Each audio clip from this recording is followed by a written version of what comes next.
Patrick Wheatley, and welcome to episode 226 of the Wheatley podcast. Thank you very much for joining us. A massive thank you to Nuala O'Connor for coming on last week to talk about things, writing and about her novels. And me not realizing that she lived just down the road in Ballinasloe.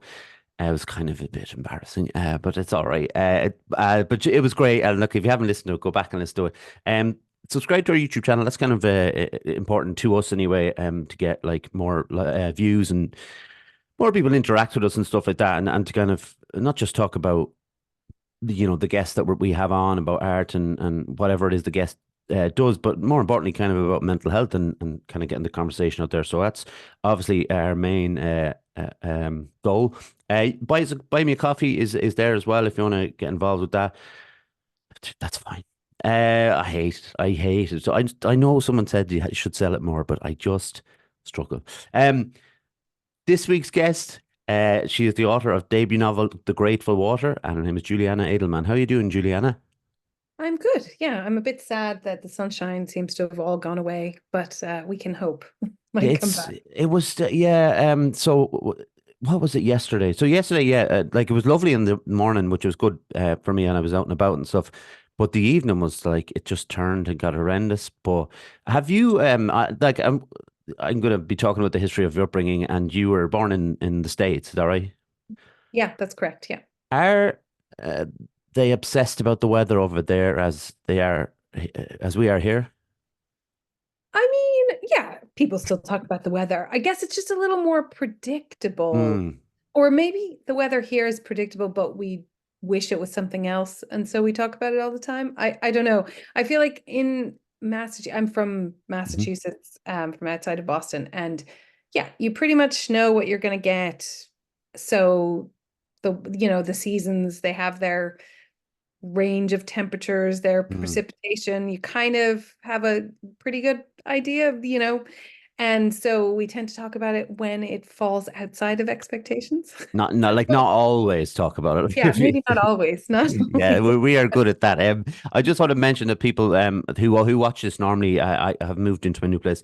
It's very bare. This isn't where the podcast will be recorded from every time, but this table will not fit in the mess that's out there. So this is where we find ourselves.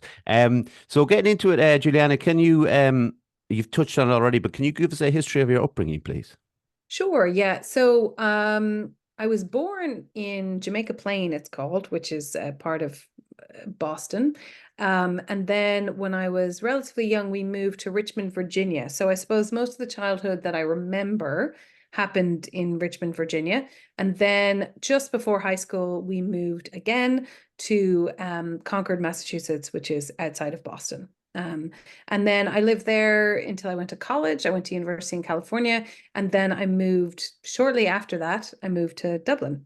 And I've been What? here ever since. So I suppose I've probably lived in Dublin longer than I've lived anywhere else, actually. Yeah, Which because is like going from like Boston to California, obviously a very, very, very long way off, and then come over to Dublin. So was it for study? Sort of. So when I finished my degree in California, I did a degree in biology, Okay. actually. And I had like many 22, 3-year-olds, I had no idea what I wanted to do. So I had got this job in a sort of to be working on a project in a lab in Vietnam on typhoid fever. And um, so I flew over to Vietnam to start on this project, and various things didn't work out. I ended up traveling around. I met my husband. And we didn't get married in Vietnam, but I met him while I was trying to figure out what on earth I wanted to do. And did I really want to go back to this lab? And maybe I want to do something different. And I kind of, after 6 or 8 weeks of traveling around Southeast Asia, I was like, I don't think I'm suited for living in this country, maybe full time, and working in this science lab in this job I don't know if I even want to do. So I went back to America, and I'd fallen in love, and we traveled back and forth a bit. And then I thought, well, I could try science journalism. Maybe it's a little more my speed than lab science. And so I looked for degree programs, and I found one in Dublin. So I applied to one in Dublin and ones in the US. And so we figured we'd give it a try, and I haven't moved back. So There yeah. you go. Yeah. But like, so obviously science was the interest from the beginning, really. But what got you interested in 19th century science? Because I think someone who has no idea about any of this kind of stuff, um, where like I don't know how you came basically. Yeah, well, I think that's a fair question. There's not too many people who are interested in 19th century science. I'll tell you exactly what it was. When I was doing my master's for the science communication degree, when I was doing the thesis, I ended up doing a project on the Natural History Museum in Dublin, which amazed me. It's very unlike any natural history museum I'd been to before, in that I mean, it appears untouched from the 19th century. That's not actually true. There's a lot of updating and maintenance. In fact, lots of it is closed at the moment because they're trying to fix things. Um, and so I got really interested in that museum, and I ended up really doing a kind of a historical project on the Natural History Museum. And that got me interested in history. And then essentially a funded PhD. There are people, believe it or not, interested in the history of 19th century science. And one of them was offering a funded PhD just at the time as my master's was finishing. So I applied to do that project. Yeah. Um, there was something again you know when you go down a particular route that you don't kind of know about or even expect, you know, the kind of idea of 19th century science, because you get into the mindset of like what were the scientific breakthroughs and stuff like that. You did something that was you wrote about animals in 19th century Dublin, but like was it the treatment of animals or how we interacted with animals at the time? Yeah, so my last nonfiction book was a history of 19th century Dublin through human animal relationships called Civilized by Beasts. And what interested me initially was a kind of scientific study of animals. So I thought I was going to do something about zoology, the history of zoology. And because the Dublin Zoo is, as you may know, is one of the earliest zoological gardens in Europe. So and then I just became distracted by the fact that those were not really, this is like a tiny proportion of the animal residents of 19th century Dublin. Most of the animals in 19th century Dublin are cattle and pigs and Mhm. horses, and loads of poultry, but I didn't do poultry because you got to stop somewhere. So yeah, so I was just interested in the way that the city relied on all of these animals that were pretty much unrecognized in histories of the city. Like they hadn't been a subject of interest. Part of that, I think, is because people in the 19th century they were just a part of life. They were there for eating and for work and for transport. And so they were not really thought about or talked about in lots of ways because they were just assumed to be part Mhm. of the city. Um, so yeah, that really interested me, like the difference between what's happening in the 19th century where all these animals are present all the time. You're trying to figure out what to do with manure and the smells and the processing in the blood and all that kind of stuff in the city, to a city in which we can't really imagine that there would be just, cattle market every Thursday, animals walking through town on streets. Now, it took a very long time for that to disappear in Dublin, but it's gone in a way that we sort of barely remember, with the horse fair is still Mm. occasionally in Smithfield, and that's about the extent of it. I know you, like you said, you dealt with cows and pigs. Um, I wonder with regards to dogs and cats, how they were treated. I know dogs were treated differently for hunting purposes and reasons like that.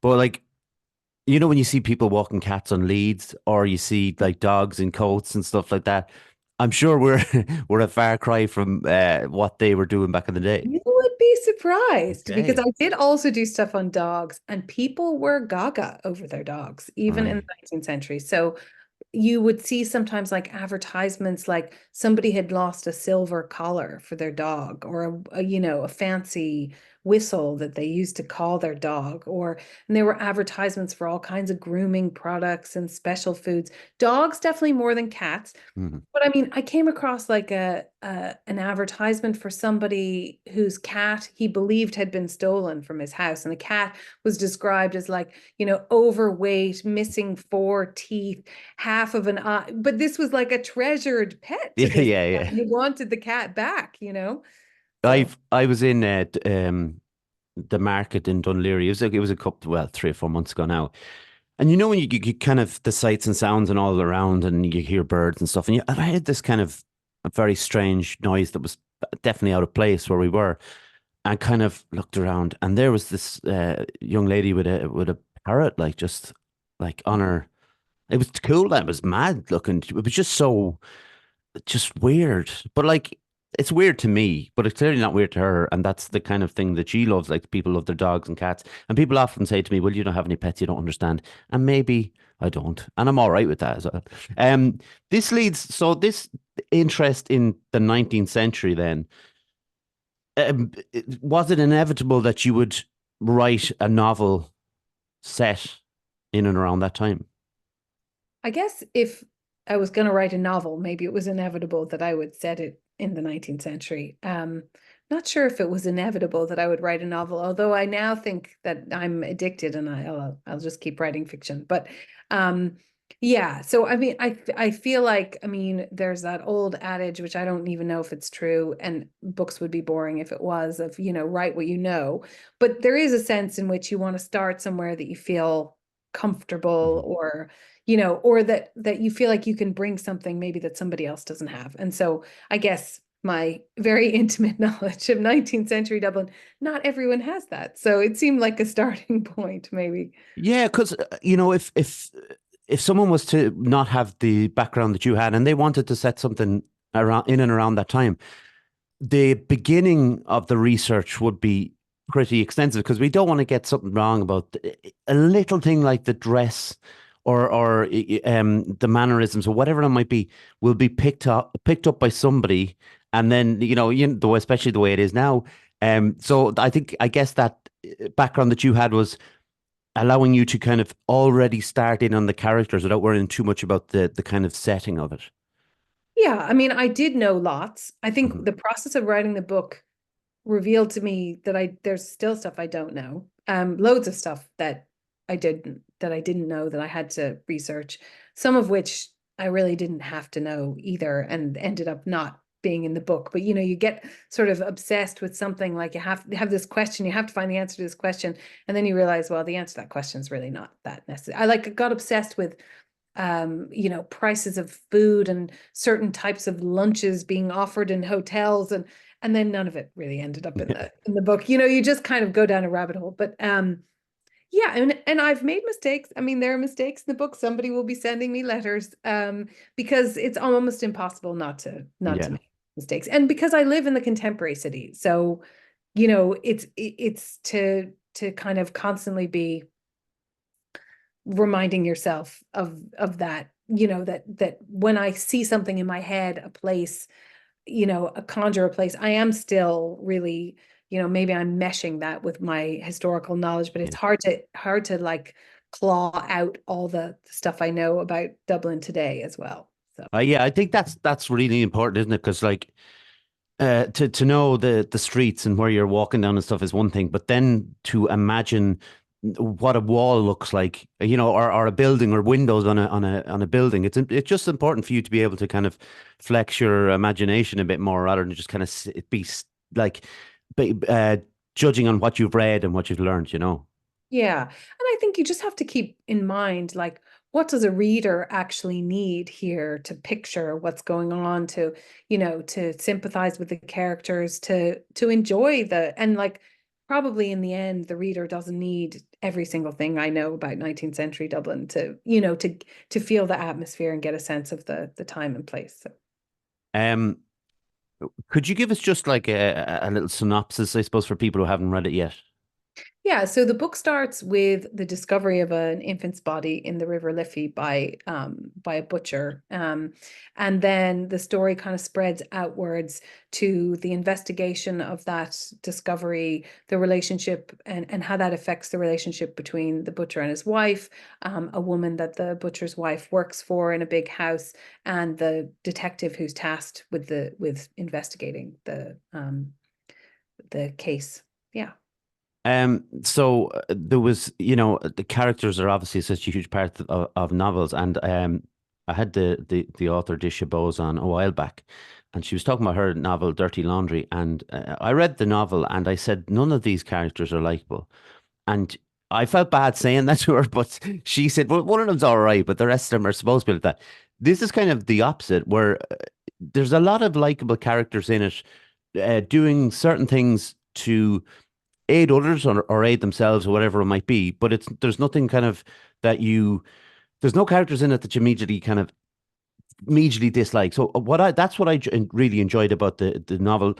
That and the fact that I mentioned it before we started talking, or before we start recording, about like not reading a lot of historical fiction. So being worried about, oh, can I get into this novel? It's the same. I talked to my mom before about, I find it difficult to imagine um certain countries that I haven't been to and try to get into them. That's my own limitation, of course.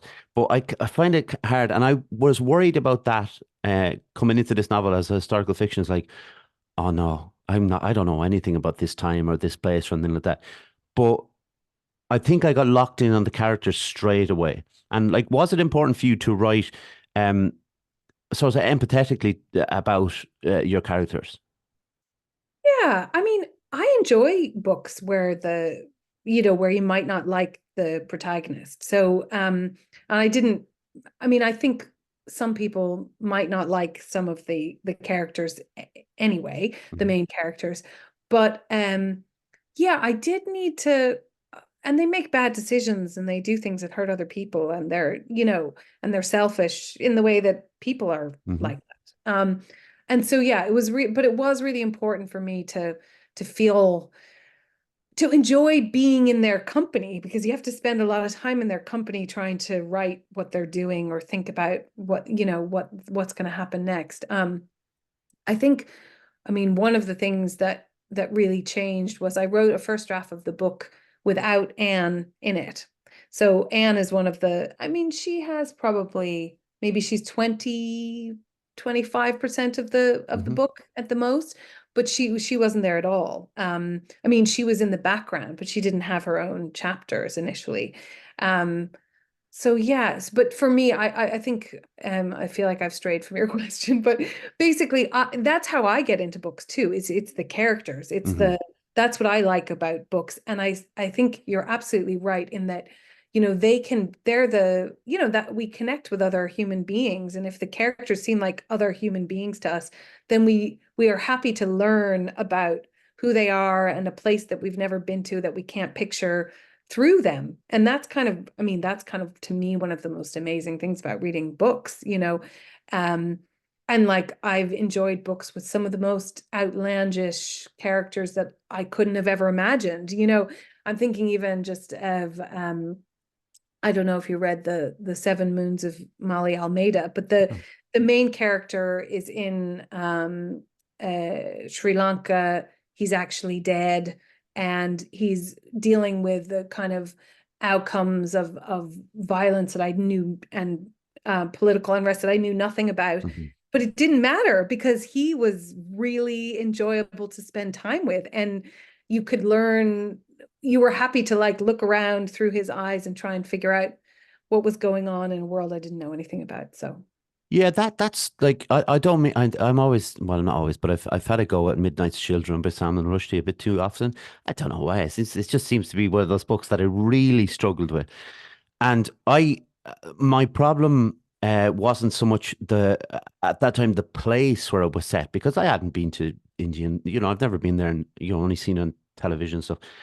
But the characters were just, for me, were quite dull, and I didn't care what they were gonna do. I think that's so, like, you in your novel in particular, like, I actually cared about the characters and um the development, and like why was the baby left there?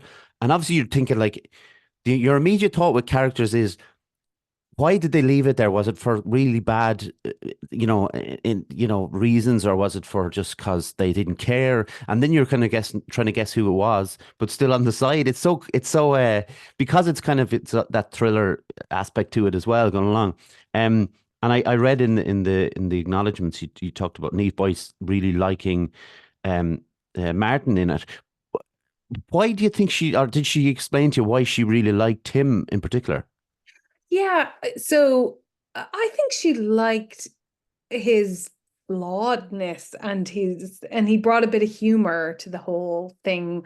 Um and yeah, she was so helpful to me at Mm. the outset, and she's just such a wonderful writer. And um I listened to you speaking to her, and she obviously has also written historical fiction. Mhm. Most recently, Her Kind, which is just a wonderful novel set in medieval Kilkenny about the first witch trial. And her response, because I was worried that Pekin was like a little bit cliched or a little too much or something. Mhm. But I secretly really loved him. So it was I think there's something about that when another person is like, oh no, I like this character, I really Yeah. like this character. It's very reassuring. And I think yeah, so she just offered me that reassurance, because I didn't set out to write a detective novel, and suddenly I had this detective, and the more I wrote of him, the more attached to him I became. And yeah. I love him. I think he's a great character. I kind of want a series based around him. But so how difficult is that though? You mentioned about not having Anne as one of the main characters. When you write a draft, without those chapters, how difficult is it to go back to kind of the beginning and add those in and make it all kind of stitch it together? You know what I mean? I mean, like in the last round of editing with the editor at New Island, Susan McKeever, I was rearranging chapters. I mean, I think it's just a constant process. And I thought I'm writing something else now. And I thought to myself, well, right, I've learned something. The first time I'm gonna, plan, there's gonna be Excel spreadsheets, outlines, and there were none of those things. So now this is clearly chaos is clearly my method. I'll just have to get over it. But yeah, it's really hard to rearrange, and then you're going through it multiple times to just pick up Mhm. mistakes in the chronology. It was a little easier in the case of Anne, because it is effectively a backstory. Like her timeline merges with the other timeline, but it it happens before the bulk of the book. So from that point of view, it was a little bit easier. Um, but yeah, I hear this all the time from other authors, which is a bit reassuring, which is that, they write a draft and then you suddenly realize, actually, I've kind of missed the really significant story, because you're thinking things out when you're Yeah. writing. That's just part of the creative process, I guess, is thinking, what is it I'm really interested in? And something crops up that seems minor, and then you read it through and you think, oh, actually no, that's really important. That can't just be left to the background of the other chapters or whatever. So yeah. There's a house in the novel where babies and children are left to be taken care of by a certain character who maybe people wouldn't like initially, or maybe I don't know. That's probably the one where he kind of on the fence. I'm on the fence about it, but there's the cloud, like the shadow of the way children might have been treated back then, and like right up through obviously the 20th century and everything like that. Um, how difficult is it to write about something like that? Like just as not even as a creative person, but as a human being to write about a situation like that. Yeah, I think that's such a hard. I mean, I have a hard time when I read things, because, you read for pleasure, Mhm. and it's hard you don't take pleasure in misery, in other people's misery. And at the same time, fiction has to reflect to some degree the world that we live in, or maybe it doesn't, but I like fiction to some degree to reflect that. So So you can't just, look away from, and obviously I chose a difficult kind of subject. And I think, yeah, and so the way that children were treated, or the way that some people made their living by, being sort of, it was known as baby farming, in England in particular, where you took in, it's a form of childcare, but often wasn't anything we would consider childcare. Because the women were themselves, they were taking in the children of poor women, and they were themselves poor and trying to make a living.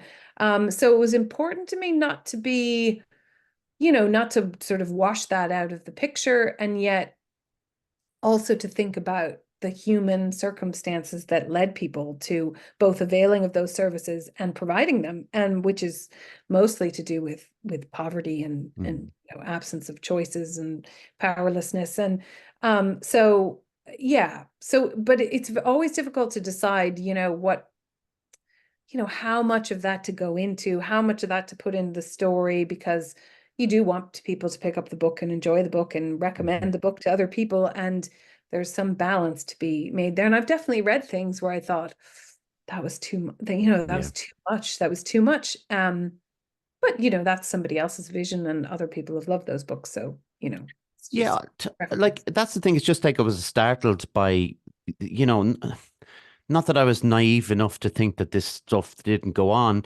but when it arrived in the novel, when it did, I was kind of like, Jesus, that I did not like expect or know enough about it. And I think I wonder, as someone who does write historical fiction, do you have to um almost switch off your 21st century brain to write about, well, about childcare and about how women were treated and about all that kind of stuff? Because you can't go into it with your how you see the world now or how the world is now. You have to kind of completely, flip it and go back into the kind of the darker times, I suppose. Yeah, it's a difficult balance, because you want the women to have, I mean, nobody wants to read a book where characters have no agency, right? Hmm. I mean, it's hard to follow a character who's just a victim of everything all the time, and they don't have any control over their life.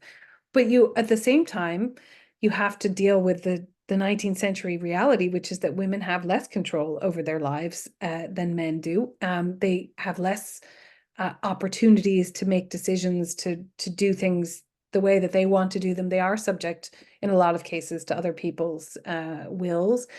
And so it's a kind of a, and I guess what I tried to do there was to give them ownership over their internal life, right? I mean, they still have feelings, resentments, desires, all of those things, even if they can't act on all of them. And so, so I kind of I want to avoid, making things too easy or too rosy in a way that I wouldn't find realistic. But at the same time, I didn't want to reduce them to, the way that maybe a particularly sexist 19th century man would Hmm. describe their, I wanted to be able to make them full people, which I am certain that women in the 19th century very much were, even when they, and, able to maneuver within the limitations of what they were offered. You know what's interesting about when you think about Martin Pekin, what he's dealing with? He's going from the richest people or the upper class, and then to kind of the baby farming thing that you were talking about, and everything in between. And you can see, well, I think you can see that rubbing off on him as he's picking up kind of, because you like if you go to somewhere that's you see as kind of unclean, or somewhere where you don't like being, or something, you take a part of that way, which I think you feel a bit grubby or whatever. Or if you well, this is probably just me, but if you go to somewhere that's very rich, you're almost like, oh, this is a bit too much. Like I'm not, like, you almost feel you're not in the right place, or you shouldn't have been invited, or whatever it might be. And I think that's what I like about the kind of ups and downs of Martin, is that he's seeing all of this, and it's kind of starting to contaminate his mind a little bit about it, about the whole situation. Yeah, I think that's really insightful. I'm delighted that that's what you got from it. I mean, I think that's exactly it. He's trying to figure out, where do I fit in this? Mm. Like, I don't want to be in the tenements, even though that's really, I mean, that's what his income affords him effectively, Mm-hmm. right? But I'm a respectable, to his mind, I'm a respectable, educated police officer, but really he's also controlled by other people. There are many limitations on his power, on his independence.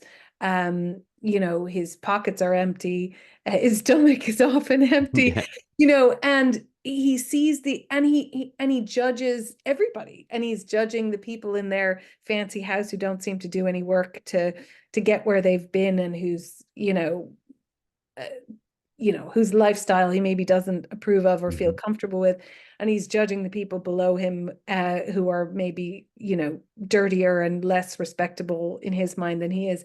And yeah, so that was really important to me, to his character, to have him sort of trying to clamor to fit somewhere. Yeah, because we're in a way we're all kind of doing that. Like it's just maybe not to those extremes, obviously. Was he the initial starting off point or character? No, the butcher was, Oh yeah. actually. Yeah. And that scene of him finding the body was probably the first scene I wrote, Hmm. and rewrote and wrote again and wrote again. So yeah, it actually started with that. Again, because of my research, where I'd done loads of research on butchers in 19th century Dublin, and Yeah. they sort of came alive for me because they were sending in all these letters to the corporation complaining about, essentially the corporation trying to get them to clean up practices Hmm. or close down slaughterhouses.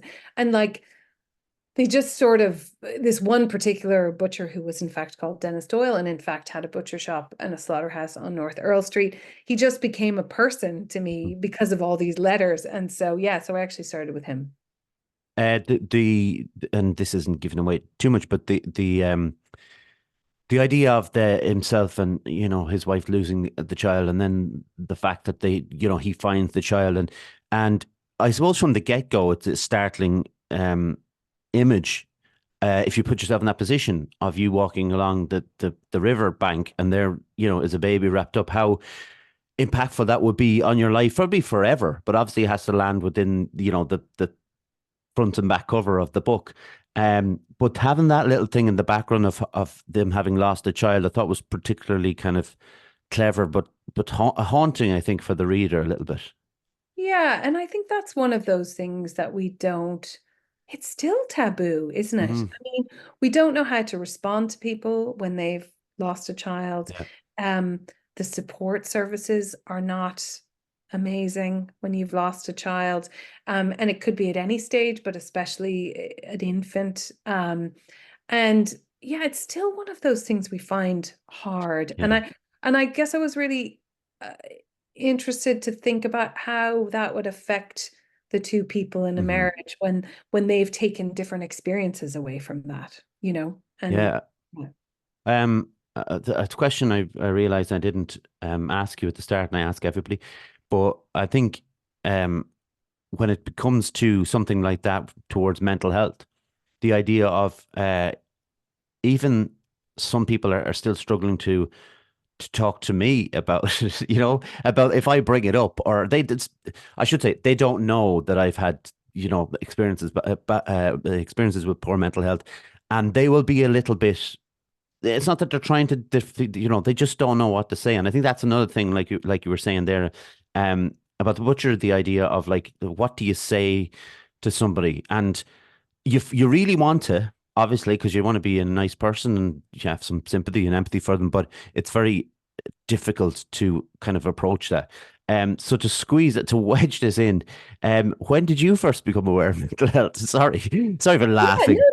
no, I think it's great thing that you're highlighting this on the podcast. And so I mean, so the term mental health, I think I'd never heard or remember hearing before moving to Ireland in the early 2000s. I Mhm. think what I remember hearing was things about, depression, um, suicide, different mental disorders, but I don't think I ever, uh, heard it phrased in that way. And I'm actually curious, you would definitely know better than I, like when that starts to become a popular turn of phrase. I'm not sure.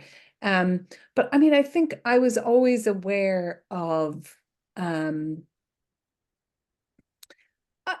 I mean, my childhood was very happy. My family get along very well, but definitely during my childhood, people experienced periods of, you know, more than regular Mhm. unhappiness. Yeah. And so I think during high school, and I had several friends in high school who, who probably would get much more support now, who experienced, what might now be understood to be some kind of crisis of mental health.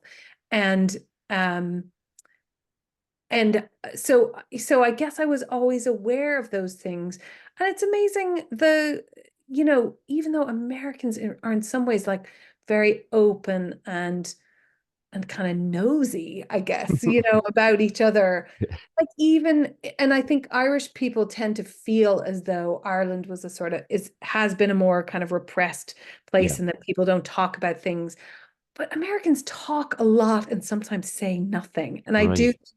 there was, I'm not sure that it was a better experience to have those, to have a poor period of poor mental health in America, even though there was more talk about it and potentially more support for it. I'm not sure that translated into a better experience, really. And I think the conversation has moved on since when I was, for example, in high school and college. But It's one of those things, and I have been corrected since, but I always felt that in America they had a better, like you said, they talked about it more. And you hear even in like 70s and 80s films, you'd hear about psychoanalysts and people were always talking about, oh, we all go to therapy and things.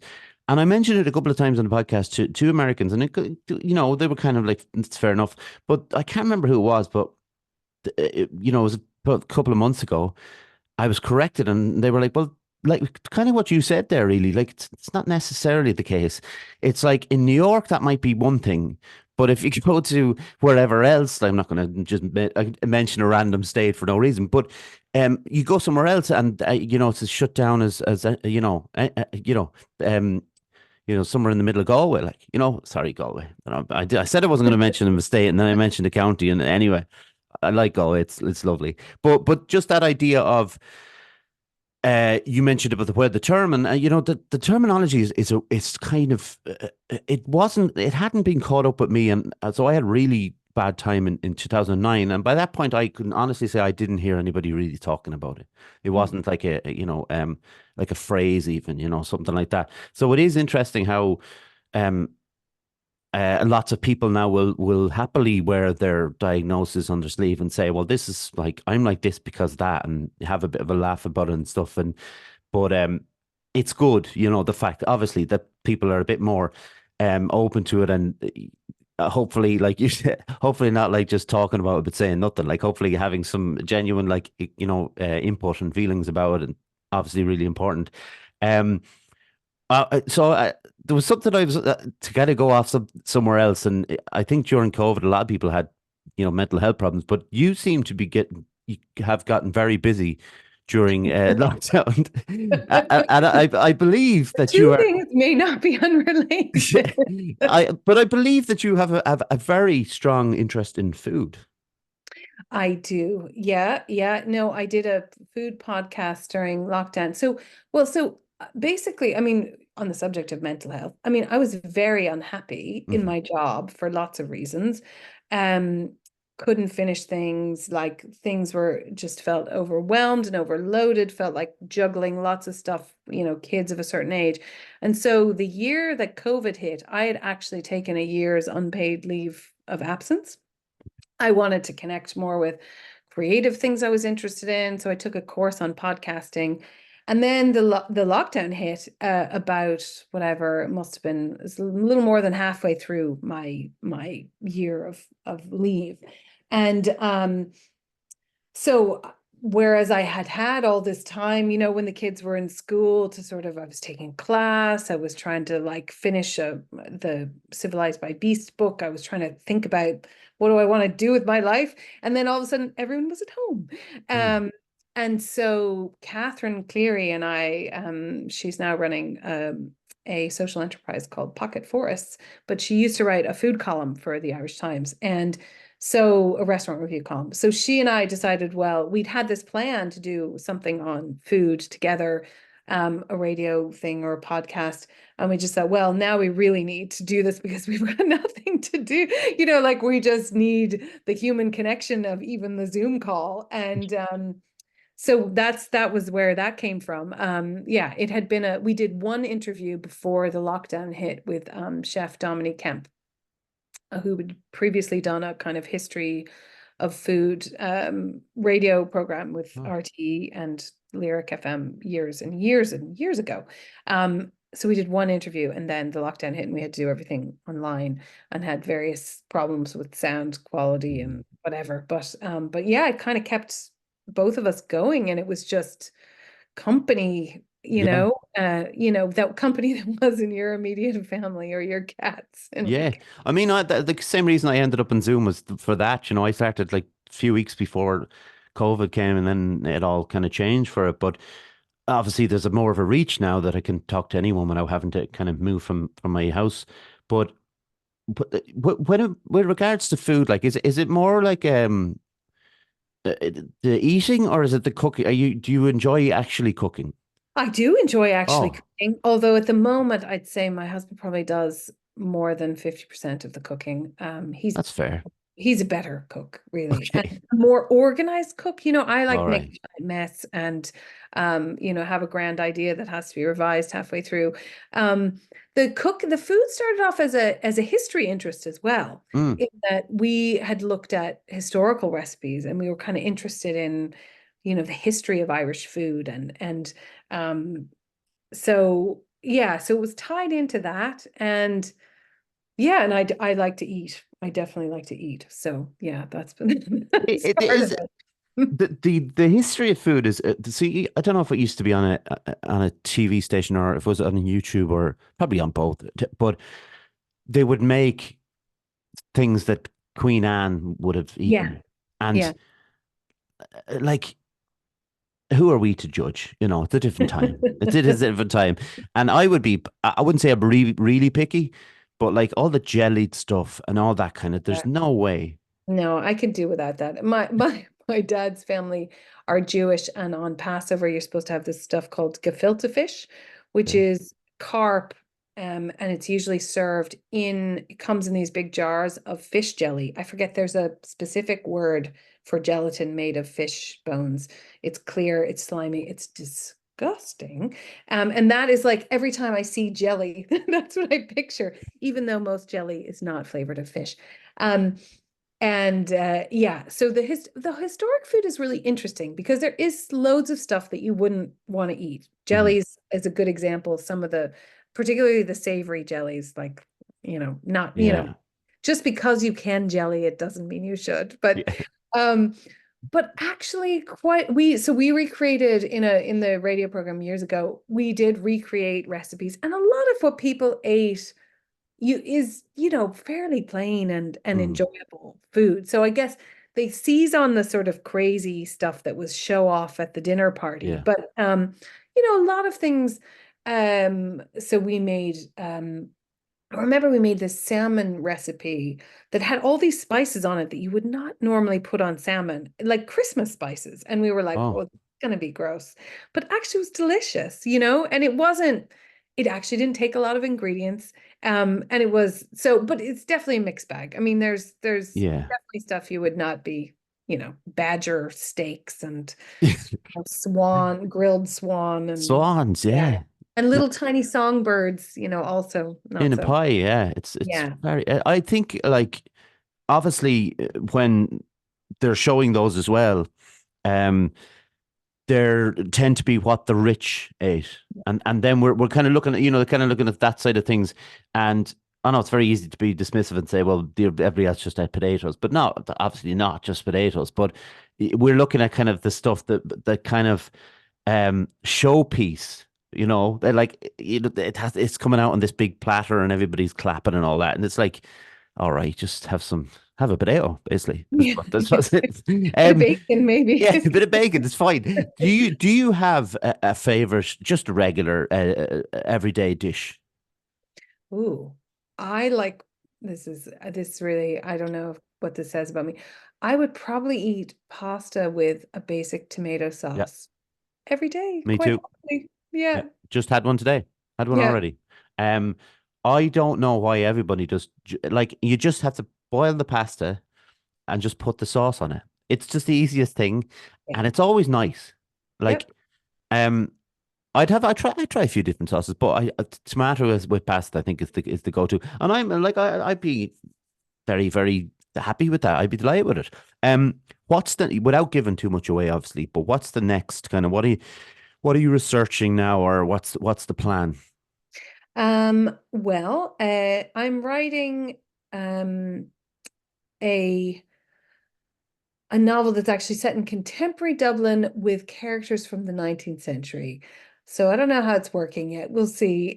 Basically, I'm fascinated with this story by the Irish writer Sheridan Le Fanu called Carmilla, which is sort of one of the 19th century vampire stories. It's a kind of women vampire.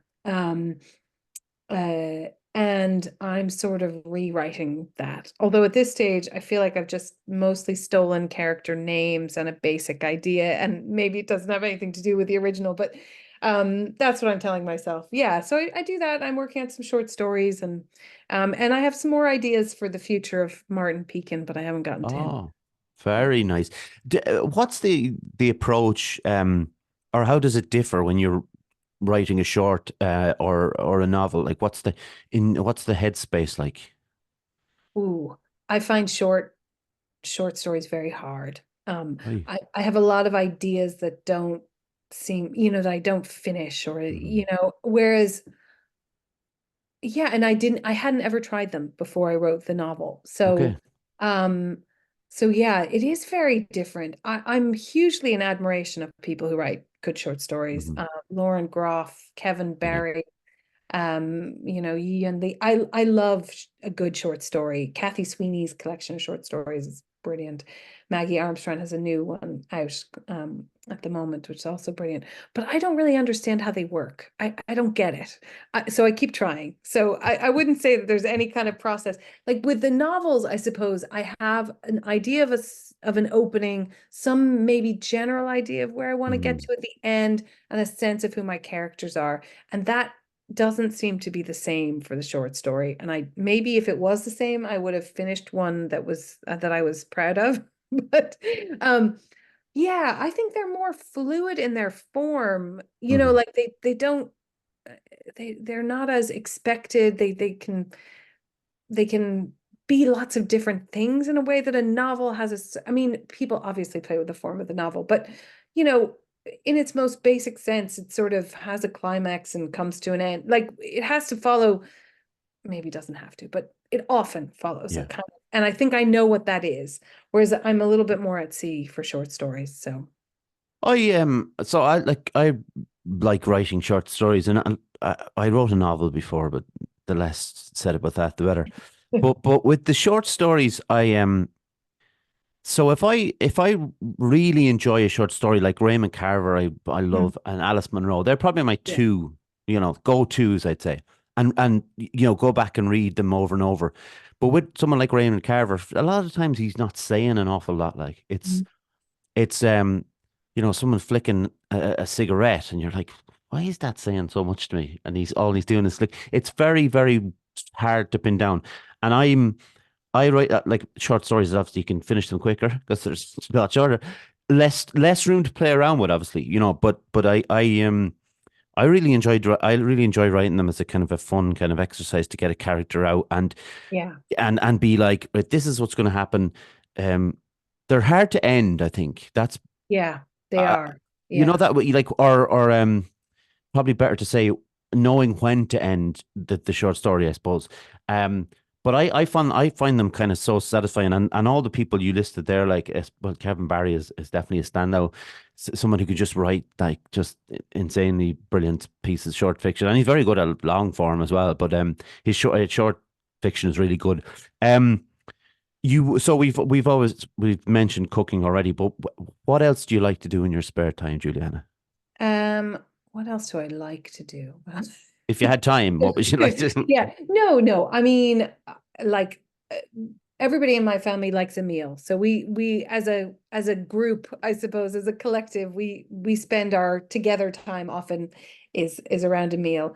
I run for mostly for my health, Mhm. also for the company, and play Gaelic football with mothers and others in Ballymun Kickham's. Again, mostly for the company. So and I enjoy it. It's good fun. So yeah, I guess that's yeah, and I guess I do my job as well. So Of course. Do you get ideas and inspirations on your runs? yeah, sometimes, yeah. I mean, at the moment I'm very frustrated because oh, I'm trying to hit a distance target and Right. so I feel like I spend most of my runs I'm going further than I feel comfortable with and I'm like counting trees backwards from 100 with an effort to get to the end. So there's not a lot of inspiration going there at the moment. But yes, that has happened in the past. It's a funny thing, like, so I've been writing kind of songs recently, and I really want to do something with them, but I was out running and I got this idea for the song, and of course it was like halfway, and I had like another whatever kilometers to go, and I had to run fast because I was thinking I'm going to forget this idea if I don't run fast, and I'd probably be my personal best if I was taking. So sometimes it's not a bad thing to get that bit of inspiration in your run. Good strategy, yeah. Yeah. Gianna, you've been a fantastic guest. It was a pleasure talking to you. Obviously, I have to ask, where can people find you? Where can they get the Grateful Water? And you don't have to name every shop, but in and around. Yeah, I mean, I think at the moment you can get the Grateful Water in most Hmm. bookshops. Certainly in Dublin, it's in most places. If you can't find it, you can always try New Island's website.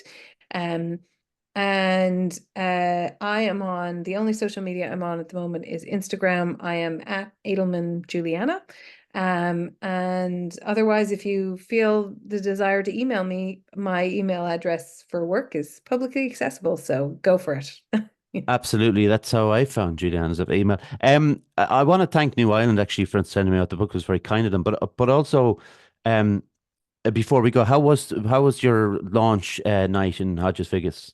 Oh, it was amazing. It Good. was wonderful. Like I'll never forget that. That was just, it was great. I have a lot of good friends and they came along and bought the book and we had a great party. It was great. So It was. I love the bookshop, and it's probably the best bookshop in Ireland, to be fair. And yeah, I'm thrilled for you. And I'm go get the book because it's a brilliant read, absolutely brilliant. Stick with me for a minute, Juliana, if you don't mind. I'll close this out, get a no photo yep. for your archives. I heard. Did I say that before? I heard some person call it the what do you call it? Archives.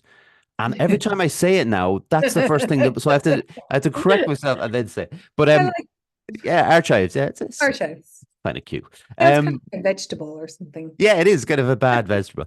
I want to say thank you very much to John for all he does with the what's it called YouTube. I always thank my mum and dad, Jared, Calvin, my granddad, of course. Um, sub to YouTube, like we said, we're on Instagram and Facebook, and then I think I said it in last week's episode. Google Podcasts is petering out. They're going to get rid of it soon. So it'll be Spotify, Apple, Anchor. There's another one or two, anyways. But everybody who listened and watched today, thank you very much. And once again, Juliana, thank you. Thanks. All right, everyone. Yeah, we'll see you next week. Bye.